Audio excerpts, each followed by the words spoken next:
You're watching Tau Fledermaus.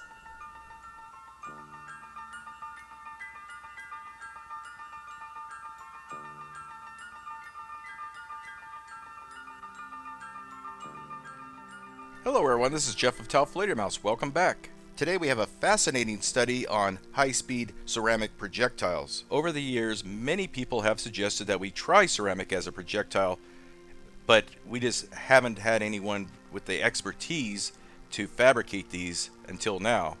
Evan Perry from Texas decided to take up the challenge, and he created a good number of these for us to test out. Now, ceramic is a very hard material, but it's also very brittle. We didn't know if these would even survive the acceleration without shattering. To protect our launch device from damage, these are placed inside a plastic sabot, thus preventing any ceramic to metal contact. And for the sake of the YouTube employee who may be reviewing this video, we are using a scientific launch device that is definitely not a firearm. And we should note that this has 12G capability for very fast download speeds. Welcome back, Tau Flatter Crew. Take two. Welcome back, Tau Flatter Crew. We're back out here again at the Private Rifle Range in sunny California. It's going to be a hot one today. We got some new slugs from Evan out of Texas. We're going to try. They're high-speed objects. High-speed ceramic. Take a test shot with the linear accelerator. That totally isn't a firearm. I'm ready. Oh yeah, look at that. All right. It sounded like a gunshot almost. Okay, without any spin stabilization, also to be able to see if they shatter or not. Okay, I'm ready.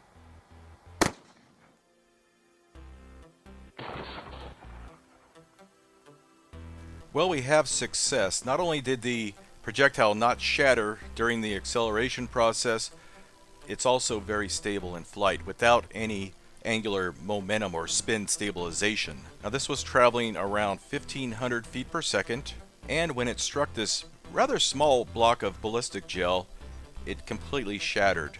Since this first test was such a success, let's move on to more testing. We'll try a variety of different types of targets and also add spin stabilization to see how that works. Okay, let's see what it does to, I don't know if there's any propane in there, it might be a little bit, but let's see if it'll penetrate that. I am ready.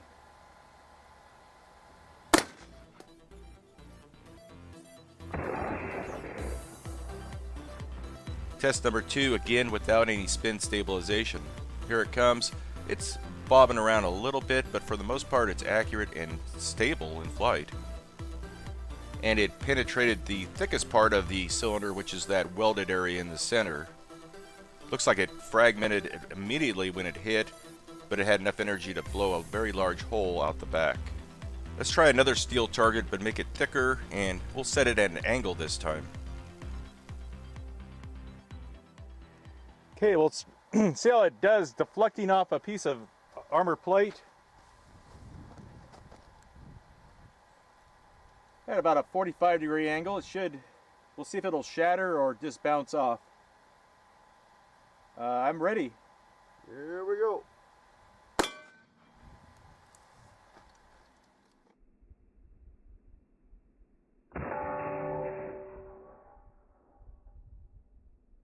It did a lot of damage to that plate, believe it or not. That was impressive. AR is supposed to be abrasion resistant.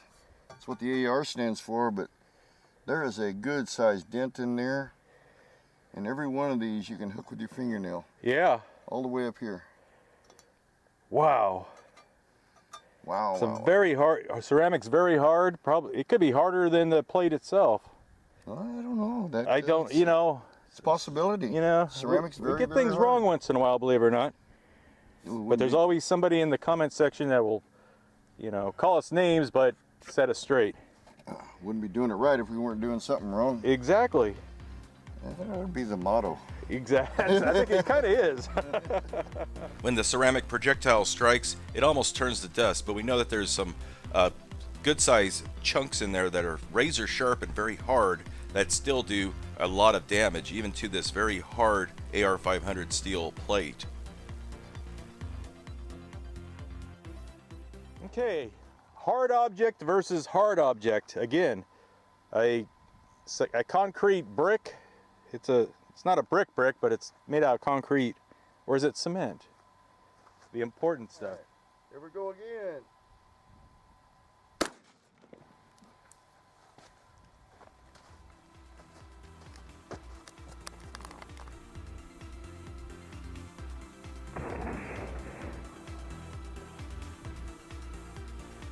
And once again, we're not using any spin stabilization yet. This projectile is very steady in flight and also very accurate. For a very simple cylinder shape, these are doing very well. And remember, these are very light at only 12.5 grams or 0.44 ounces. For the remaining tests, we'll use rifling and give them all spin stabilization. Let's see how that goes. All right, let's see how they do with spin stabilization. They did great without it, but we'll try it with it. Even at the F111 panels that the channel Dutchson sent us. He's aiming at their little red piece of tape there. See if these things will take down an airplane. Okay, I'm ready. Woo!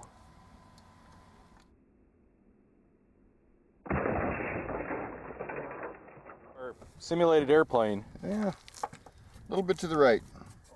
Don't know if that was the spin causing that. It was the wind, I think. The wind, yeah. Yeah. Or me, or the, yeah, who knows. But it survived through the first layer.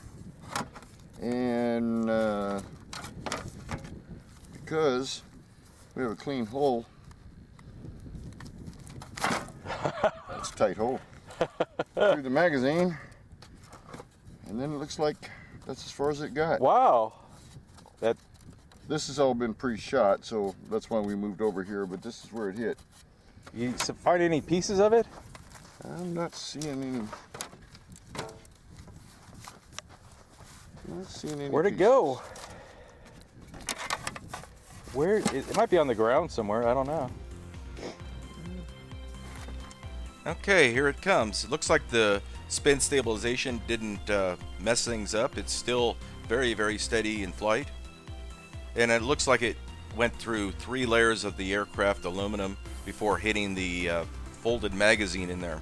And it looks like it completely broke apart. All we see is a lot of little pink bits. Nothing very solid remained of the Slug after that impact.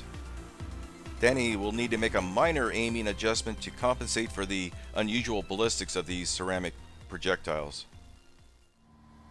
All the kids love wet magazines. You got your ears on? No. Safety first, kids. Okay, let's see how it does. What happens when it hits a fleshy material. Okay, I am ready. All right, here we go. That one was absolutely dead center. I don't know if you guys could read that or not.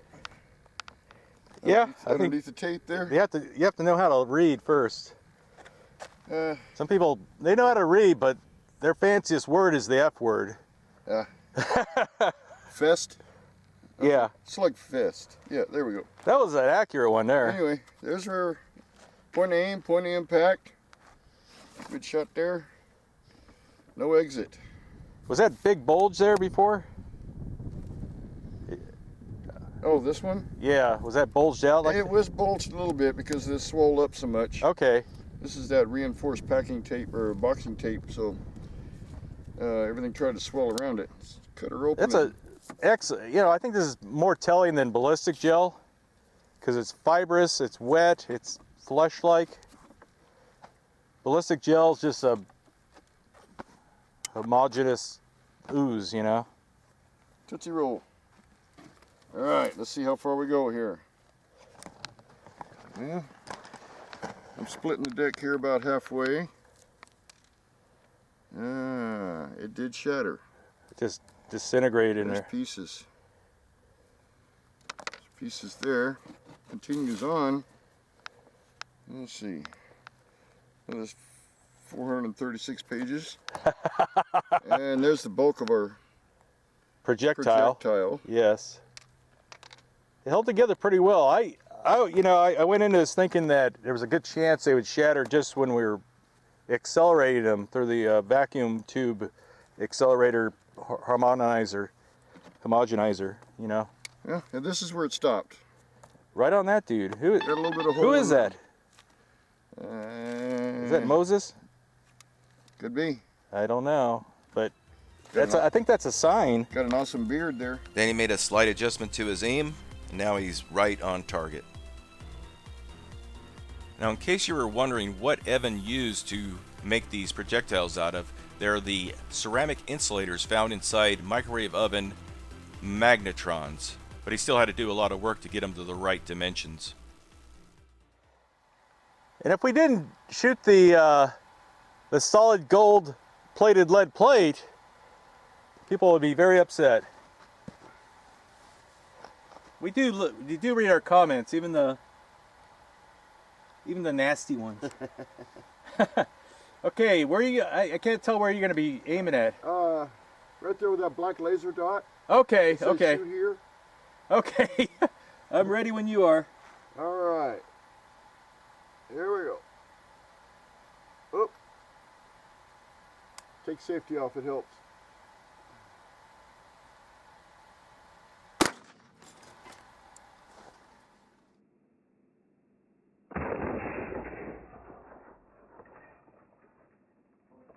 Smeared it. You officially hit the dot. It was just a little bit off. Closer than that one. Yeah. That one had broken apart and hit, you know, so I was surprised anything hit. Yeah. That was a white projectile. It's all ceramic. Oh, what a mess. We have to see what we got here. It's all ceramic. Look at that.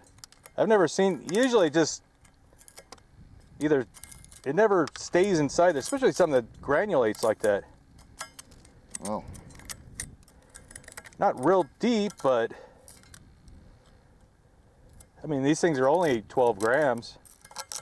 12 grams, that hit pretty hard to knock that plate over. Yeah. This one's a good 20-pounder here. Yeah, easily, yeah. Wow. Another very stable flight, another good impact. Now Evan, he has an Etsy page and he creates artwork out of discarded stuff like this stuff. I'll put a link down in the maybe the comment sections that, you know, somewhere you can find, and you can check it out. Okay, we're now at 20 yards, a little smaller target, gallon of water, which is, how many liters is that? It's a gallon. Well, it's 1 gallon, that's right.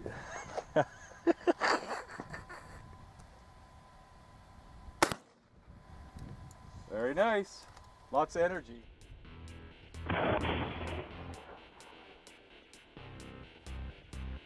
Here it comes, flying nice and steady and dragging a nice big shockwave across the ground.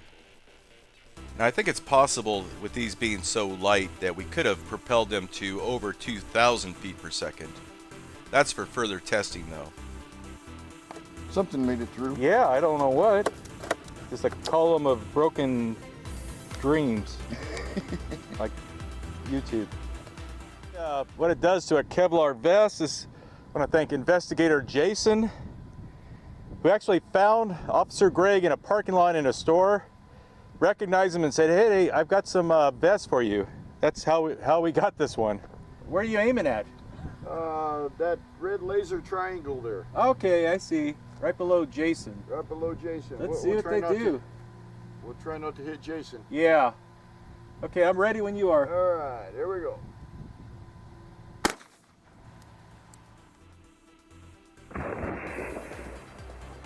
Usually, when we shoot at the vest goes flying off into, you know, wild yonder.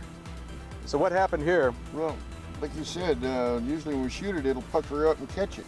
Yeah. But this one, it didn't catch it. Went right through it. Wow. Right through it. Okay, here it comes. This one has a little wobble to it. It may not be perfectly balanced, but it was still pretty darn accurate. Now, as you can see, the vest does pucker up a little bit, but here comes the slug out the back. Not even broken, still in one piece. And it did this with the vest just draped there, nothing backing it up. So for the next test, we'll put something substantial behind it, a gallon of water, and see if that makes any difference. Okay, test 2. Are you ready? I'm ready. I'm ready. All right, here we go.